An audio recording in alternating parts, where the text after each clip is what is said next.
Welcome to another episode of GlideChat. My name is Mike Lombardo, CEO of GlideFast. Sitting with me is Chad Woods, our Chief Revenue Officer. Yeah, you bet. Excited to be here. Chad, welcome to the team, man. Yeah, I officially. appreciate it.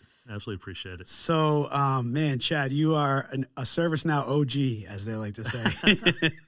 I'm flattered. How long have you been in the ServiceNow space? So look, I think it was 2012 when I joined ServiceNow.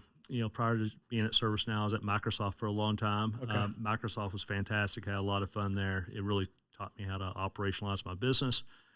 I got to a point at Microsoft where we were killing it. Yeah. But it wasn't showing up in the earnings announcements, right? Really? So, yeah. So we were kind of a, Big company. we're a small fish in a really big pond. Okay. I made the decision back in 2012 to join ServiceNow. My wife thought I was going through a midlife crisis. She was like, who in the hell is ServiceNow? Yeah. All my friends know who Microsoft is. Wow. Why would you ever leave? I said, look, I want to be a part of something great, and I think ServiceNow has the opportunity to do that. So joined ServiceNow in 2012, and we were off to the races after that. How did you even hear about ServiceNow? Yeah, you bet. So John Akers has been a longtime friend of mine. I've known John for a couple of years. I ran the commercial sales team at Microsoft. He ran the overlay team or the product specialist team at Microsoft. Him and I were business partners. Fantastic relationship. He had heard about ServiceNow. He made the decision to leave Microsoft to join ServiceNow. Yep. And about 6 months later, he convinced me that I at least needed to consider the option. So, Wow. And what year was that? 2012. 2012. That was like right after. Basically, I was a customer. Sure. But I got exposed to ServiceNow in 2011. Yeah. 2012. Yeah. So it's certainly early days. Early, like Aspen, Berlin release. Berlin. Berlin. Yeah, Wow, Berlin, that's amazing. Calgary, Dublin. Oh man. Keep going, Eureka, baby. Eureka, Yeah. Fuji, Yeah. Geneva. Heck yeah, you can name them all. Oh man, that's so wild how. And I'll tell you, every one of those releases are like, it felt like night and day from the ones before. It was incredible, man. It was velocity. Yeah. I describe ServiceNow as this perfect convergence between a world-class product company and a world-class go-to-market or sales organization. It was literally the perfect convergence of a product that just worked and delivered release after release after release, and then a go-to-market or a sales organization that really was where the rubber met the road on helping customers execute against that. That's so.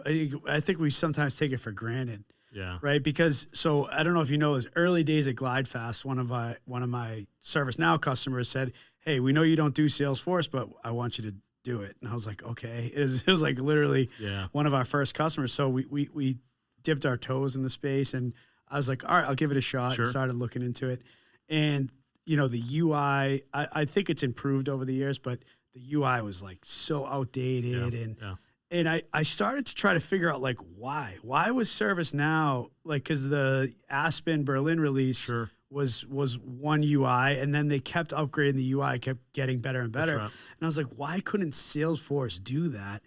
And I think it came down to the technology that Salesforce was built on was like 15 years older, 20 years older, and the ServiceNow whole system platform was built just a little bit later, where it was able to scale. Yes. Yeah. So you absolutely nailed it. So Salesforce, being a part of a SaaS company like ServiceNow, we owe a lot of credit back to Salesforce. Yeah. They're really the first Paved the way. Yeah, they paved the way in a lot of ways. What Salesforce should have done before ServiceNow went public was they should have acquired them. They should have acquired them, and then they should have quietly replatted their customers onto the Now platform. At the end of the day, Salesforce, it's a good product, but it's a relational database at its core, and ServiceNow at its core is a workflow engine. Exactly. Right? That's how they continue. That's scalable. Yeah, it's just scalable. It's an application development platform where Salesforce was really built in a box. That's right. Yep. You nailed it. Did you ever see that leaked document? It's probably from Salesforce. So Colin Powell.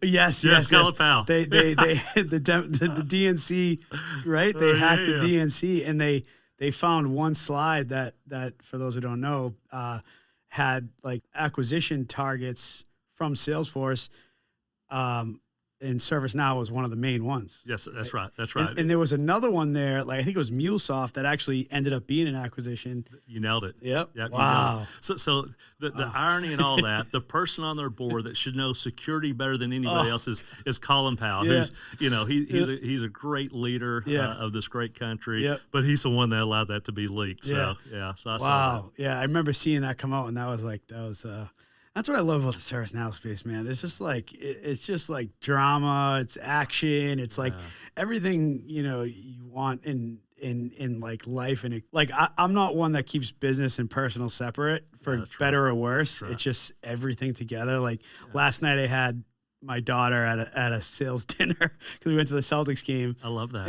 And people from ServiceNow and some customers were going. And I said, hey, you want to grab dinner? I'll be with my daughter, but so for better or worse, I just kind of blend it all together. But so it's for better. The people that really excel in this life are the ones that take their personal passions and they're able to interweave that into their professional career.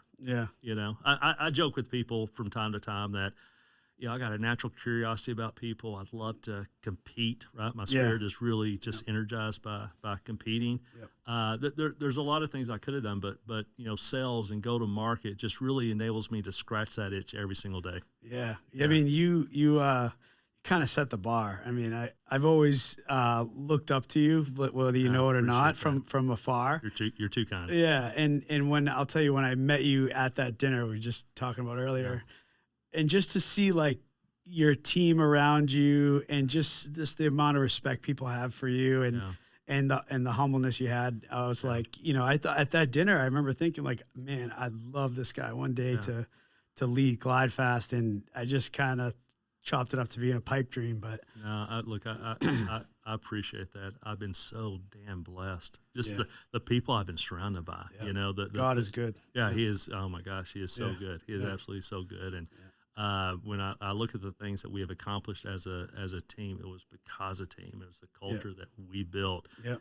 And you know something, somebody told me a long time ago, you deserve the team that you have. And I don't know what I've done to deserve the people I've been surrounded by, but I tell you what, I'm so dang grateful. It's like what comes first. It's like I just did a little presentation to ServiceNow solution consultants of like they like, don't talk about ServiceNow, don't talk about GlideFast, just talk about your journey and all that. And as I'm like talking through it, I didn't actually prepare for the presentation. It's like I should have, but as I'm talking through it, and they're like, what was the result? It's like I was just fortunate enough that the people I surrounded myself with early on at GlideFast and continuing were just hard workers, good people, super intelligent, experts on the platform, and of course I'm going to be successful. You know what I mean? I surrounded myself with the right people. And I think, the value that I brought to the table was I had the expertise to know who was like good on the platform. I didn't have to rely on anyone else. I was a developer myself. I knew how to interview. I was on projects. I was in a position to be successful, but I have nothing without the people around me. Yeah. You being a practitioner gives you immediate street cred, right? Yeah. But what you also have, you have this intensity about you, right? And since that intensity that you have is incredibly infectious, people want to match that intensity. And when people start matching your intensity and they have that propensity to take action, right? Holy cow, the sky's the limit. That's it.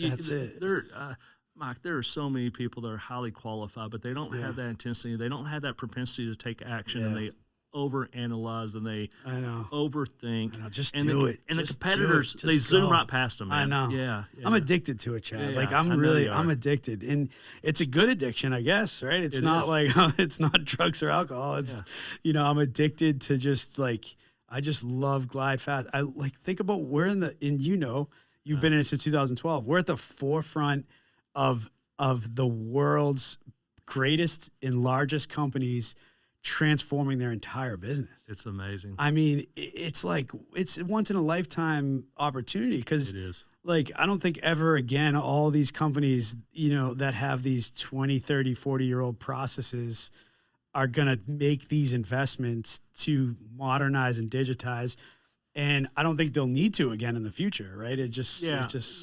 So when they make a decision on ServiceNow and they make a decision to partner with GlideFast, that really is a 10-year plus decision. They're not going to go through the effort and energy to transform digitally, choose, ServiceNow is one of the very few strategic platforms to be able to standardize on, and then make that decision in 3 years or 5 years. There's a lot of interesting technologies out there. The DevOps space has a number of categories, but those things aren't necessarily commoditized, but they're things that are really, really easy for people to pull in and plug something else. Yeah, exactly. Pull in and pull out. Yeah, right? pull in and pull out. Like, it doesn't matter what it is. In ServiceNow, it's just been, it's a 10-year decision at the very minimum.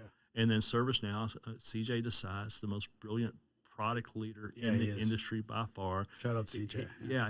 His ability to continue to come up with interesting and unique applications to be able to drive efficiencies and how people actually get work done has been brilliant. Has been absolutely brilliant. It's never ending. I mean, it's like, is there ever going to be an end? I don't know. I mean, that's like, what's the next ServiceNow? I think it's ServiceNow. I think that's the answer, because like, if you asked me 5 years ago, would we be, implementing, all these services for citizen state governments, and would we be, this Montana thing we're doing with livestock management and, all the exciting things around the different industry specific solutions and just all these different use cases, I just would have never imagined it.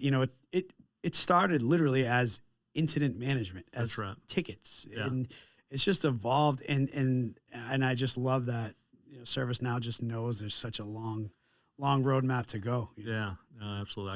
I couldn't agree with you more. It's the future is incredibly bright. It is. Yeah, absolutely. So, last question.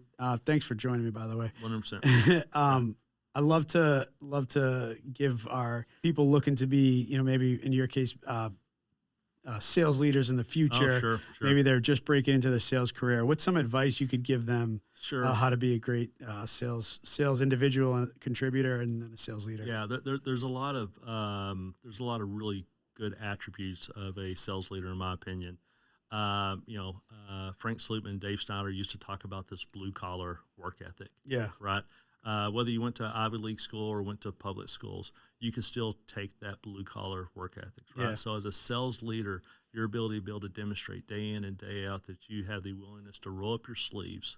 Yep. Right. Yep. And when your seller goes through pain, you go through pain with them. Yep. Right. Yep. When your seller wins, allow them to take the pedestal, right, and celebrate that those wins. Those are some of the key tenets of sales leaders. I personally think that one of my strengths, if I'm going to talk about the things I think that I do well, is I find the things that are incredibly complex and I simplify them. Yeah. And then when you simplify them, you can operationalize them to the point of making those activities repeatable and predictable. Yep. So sellers like to win, right? Yeah, They like to win. So if you can create velocity in the amount of wins that they have, that at the end of the day has a huge impact, not only on customers, but the other folks in the organization that are relying on the sellers. Yeah, absolutely. That's awesome. I mentioned propensity to take action.